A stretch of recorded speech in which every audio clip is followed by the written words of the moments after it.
Hi. So I was reading the book of Samuel and learning about Saul, King Saul. And I have to say, I felt like it would be a good idea for me to share my frustrations with you. Miss Men. Okay, so I'm going to start from First Samuel 1, and I'll see how far I can take it today. But yeah, Saul, this man. Okay, we will start with First Samuel. So start with the birth of Samuel. Yeah, however you pronounce it. There was a certain man of uh, Ramathaim, Ramathaim Zopim of the hill country of Ephraim, whose name was Elkanah, the son of Jeroham, son of Elihu, son of Tohu, son of Suph, and Ephrathite. Yeah, it's not English, neither English or whatever. So yeah, he had two wives. The man had two wives, and the name of the one was Hannah, and the name of the other was Peninnah. So the wives were named Hannah and Peninnah, and Peninnah had children, but Hannah had no children. It's always the case. I mean, why can't they all have children? Like, yeah, but it's always the case. There's always one. I mean, if a man marries two children, there's always one wife who cannot have kids. But yeah, so now we're in verse 3. Now this man used to go up year by year from his city to worship and sacrifice to the Lord of hosts of Shiloh,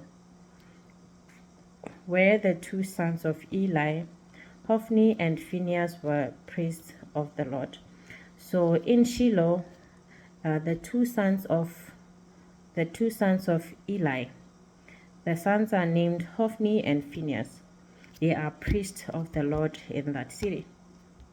So on the day when Elkanah sacrificed, he would give portions to Peninnah his wife and to all her sons and daughters, but to Hannah he would give a double portion because he loved her, the favorite. So the favorite is the one who does not have kids.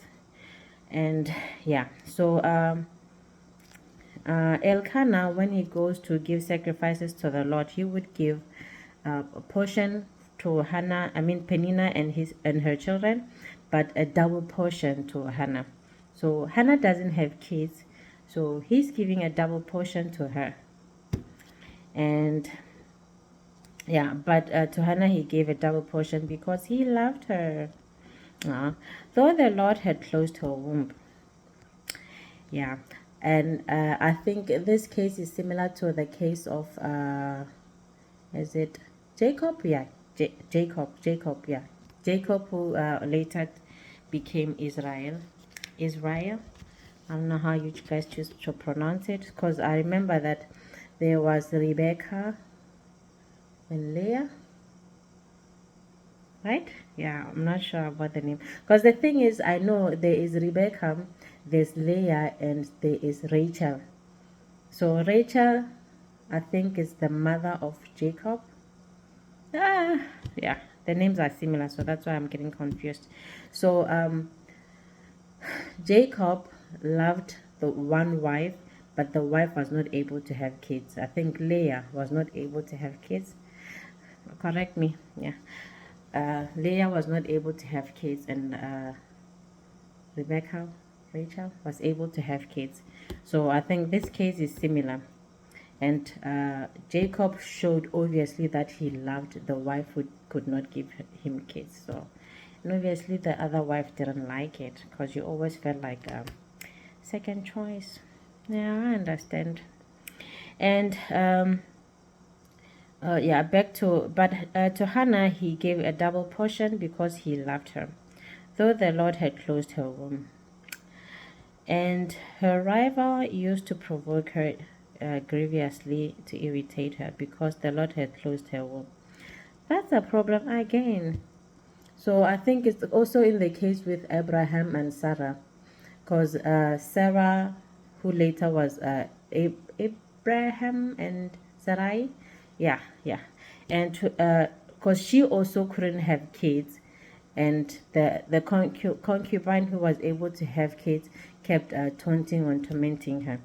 So what's up with these people? Like, you know that you are not the favorite, and now you're able to have kids. Why do you think now you have to mock the favorite?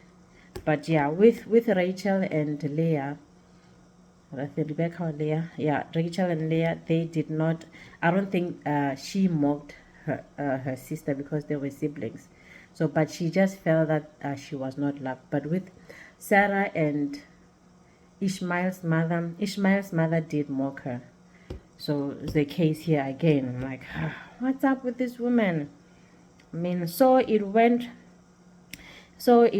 on year by year. As often as she went to the house of the Lord, she used to provoke her. Yeah. So no sympathy from me, because now you are poking the bear. What do you expect? Therefore Hannah wept and would not eat. Oh, poor Hannah. And Elkanah her husband said to her, Hannah, why do you weep? And why do you not eat?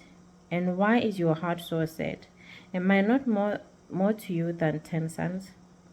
Of course, say someone who already has sons and daughters. So it's easy for you to say all of this. I mean, if it was not so important for Elkanah to have children in the first place, he would not have gotten a second wife or a concubine. So now it's easy for him to say all of this because he already has the children. So now Hannah also has the desire and the heart to have children, but the Lord had closed her womb. So the husband is not really as sympathetic because he's thinking, I should be enough for you. But she was not enough for him. So Elkanah, yeah, let's not do that. So after they had eaten and drunk in Shiloh, Hannah rose. Now Eli the priest was sitting on the seat beside the doorpost of the temple of the Lord. So after eating, Hannah got up, and Eli was sitting beside the doorpost of the temple. She was deeply distressed and prayed to the Lord and wept bitterly. I can imagine. I mean, like, I know like a lot of, I also want kids, and I know a lot of us do want kids. And if like the Lord decides to close your womb for whatever reason, that would be very sad. And you now see someone taunting you, tormenting you just because you don't have kids. So obviously, yeah, that hurts. I can feel the pain. So she wept. She was deeply distressed and prayed to the Lord and wept bitterly. And she vowed a vow and said, O Lord of hosts, if you will indeed look on the affliction of your servant and remember me and not forget your servant, but will give to your servant a son, then I will give him to the Lord all the days of his life, and no razor shall touch his head. So yeah, I can understand her prayer, because like most of the time when we want things, it's for our own desire and what we want. And at some point you have to realize that this life is a gift. God gave you this life as a gift. So maybe giving a gift back to him would not be a bad idea. It's also a good honor. So I see where she was coming from. Like as long as I can have kids and I can give him to you, it's like now I don't want him for myself anymore. I want him for you. I want these children for you. They're not for me anymore. So I can understand. And she continued praying before the Lord. Eli observed her mouth. So she was praying to the Lord, and Eli observed her mouth. Like, yeah, Hannah was speaking in her heart. Only her lips moved and her voice was not heard. So yeah, she was. So Eli saw her moving her lips, but no voice coming out. So jump into conclusions. Therefore, Eli took her to Eli took her to be a drunken woman, and Eli said to her, "How long will you go on being drunk? Put your wine away from you." Jump into conclusions. So I guess it means back then they always prayed outwardly, because now you don't always have to be pray outwardly. You can just say like, yeah, the way she is praying, and it's okay, it's normal. People seeing your lips, they will most likely think that you're praying, and no one would assume you're drunk. So I guess, yeah, things were really different back then. I mean, I am praying and just moving my lips, and the first thing that comes to your mind is, oh, she's drunk. She's drunk, this one. But yeah, Hannah answered, "No, my lord, I'm a woman troubled in spirit. I have drunk neither wine nor strong drink, but I have been pouring out my soul before the Lord." I mean, I can genuinely feel her desire to have kids. Like, I really do have that same desire, but of course for me, I'm not yet married, so yay. And yeah, so she's saying, "I'm not drunk. I'm not drunk, Lord, my Lord. So I'm just pouring my soul to my Lord, and so do not regard your servant as a worthless woman. For as long as I've been speaking out of my great anxiety and vexation." So yeah, the woman is anxious, and obviously Penina keeps poking her, so she's vexed.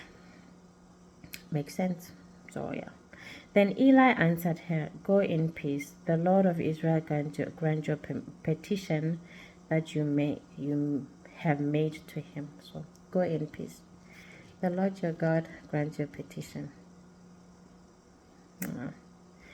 Yeah. It honestly, I think it would feel good to say something like that, like you are praying, and I don't even have to tell you what I was praying about, but because you could see the pain on my face, and you just say, "The Lord your God will grant your petition." So yeah. And she said, "Let your servant find favor in your eyes." Then the woman went her way and ate, and her face was no longer sad. So after praying, she went and ate, and now she was no longer sad. So I guess food kind of does change your mood. Like, yeah, food can fix a lot of things. They rose early in the morning and worshipped before the Lord. Then they went back to their house at Ramah, and Elkanah knew Hannah his wife, and the Lord remembered her. So yeah. So they went back, and in the morning they worshipped the Lord, and they went home, and Elkanah knew his wife Hannah, and God remembered her. She became pregnant. She got pregnant. And in due time, Hannah conceived and bore a son. Aww. And she called his name Samuel, for she said, I have asked for him from the Lord." What a beautiful name. I don't know if, yeah, Samuel really does mean that, but in this context, "I have asked for him from the Lord, and the Lord heard me." That is beautiful. So, like, you have to know your source, what you're praying for, what you're asking for, and when you get it, you have to know where it is coming from. So, now we are in Samuel 21. Yeah, Samuel given to the Lord. Then the men Elkanah and all his house, the men Elkanah and all his house went up to offer to the Lord the yearly sacrifice to pay his vows. So back in the day, they used to go up to the Lord to offer a yearly sacrifice to the Lord. Hannah did not go, for she said to her husband, "As soon as the child is weaned, I will bring him, so that he may appear in the presence of the Lord and dwell there forever. So as soon as the child does not need breastfeeding anymore, then she will take him to the house of the Lord and he will live there forever. Elkanah, her husband, said to her, "Do what seems best to you. Wait until you have weaned him. Only may the Lord establish his word." So, yeah, I think Elkanah also recognizes that, okay, she prayed for this child, so she has more say in. I mean, yeah, it's good that he didn't try to challenge her that, yeah, this is also my child. This is also my child. You can't just give him to the Lord. So, good one, Elkanah. So, yes, so he agrees with her. So the woman remained and nursed her son until she weaned him. So no more no more feeding milk, blah blah blah, and when she had weaned him, she took him up with her, along with a 3-year-old bull, an ephah of flour, and a skin of wine. And she brought him to the house of the Lord at Shiloh. And the child was young, so he was still young baby Samuel.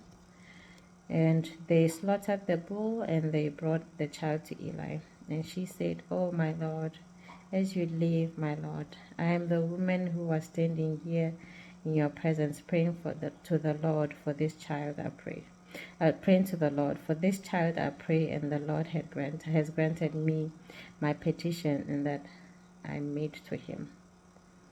You have to recognize, you have to remember when you get what you pray for, you have to remember the God you pray to. So, nice one, Hannah. Therefore, I have lent him to the Lord. As long as he lives, he is lent to the Lord. And he worshipped the Lord there. So this is the end of chapter 1 and 1 Samuel 1 verse 1 until 28. So far it's just talking about how Samuel was brought into the world. So God answers prayers. So day 1, that's it for today. See you next time.